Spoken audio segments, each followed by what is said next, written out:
Hello, BookTube. You know what you need? You need another BookTube event. That's what you need.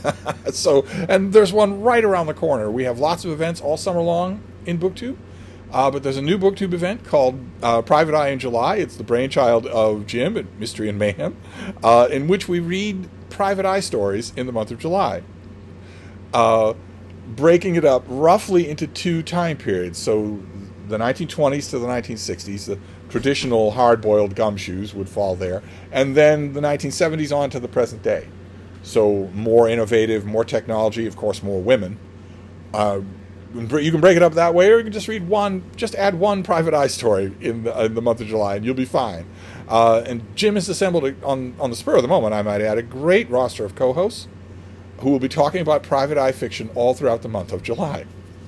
And my co-hosts have saved me the trouble of making a nitpicking Jesuitical video about categories by laying out the categories ahead of time for what counts as a Private Eye story. The Private Eye must be a professional. He or she must take clients and have a business. So someone like Miss Marple, who does solve crimes, would be out.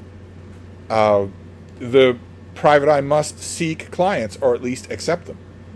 One of the most famous Private Eyes of all, Sherlock Holmes, doesn't really seek clients, but he does accept them when they come to him. And you have to be able to do that, and you have to be able to charge money for what you're doing. And you can't be in the employ of any kind of police or law enforcement. So you've got figures out there in the broader detective or crime novel world that are cops, for instance, or marshals or game wardens, and they don't count. They are law enforcement. If the person has the ability to arrest someone, they don't count for Private Eye in July. Instead, we're talking about the hard-boiled gumshoes who may have a relationship with the police, or maybe not. Maybe the police hate them almost as much as they hate the bad guys.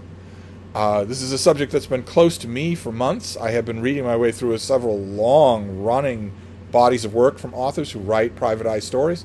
Nero Wolf, for instance, or Lou Archer, or even the characters of Mickey Spillane, Mike Hammer.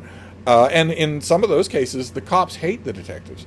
Nero Wolf's it's not quite that bad usually. Usually, Inspector Kramer is wary of Wolf. He is often exasperated by Nero Wolf, and Archie Goodwin, Nero Wolf's assistant and fellow Private Eye. But Kramer often knows that Wolf will see to the heart of the matter much faster than the police will, if the police see to it at all. So it's not a scorched earth relationship, but sometimes it is. So that in itself will be fun to look at. So I would urge you to join us for Private Eye in July. I would urge you, especially if you don't read Private Eye fiction, maybe you've never read any, watch all the announcement videos. There'll be plenty of TBR videos. Watch some of the videos. These novels will not take you long to read, and see what you make. That's one of the glories of this little corner of BookTube, is that we're always trying new things. So give it a try and see what you think. But anyway, I'm going to wrap this up for now. This is just meant to be a quick announcement video, but I'll be making plenty of videos for Private Eye in July, and I hope you'll join me then. Thank you, BookTube.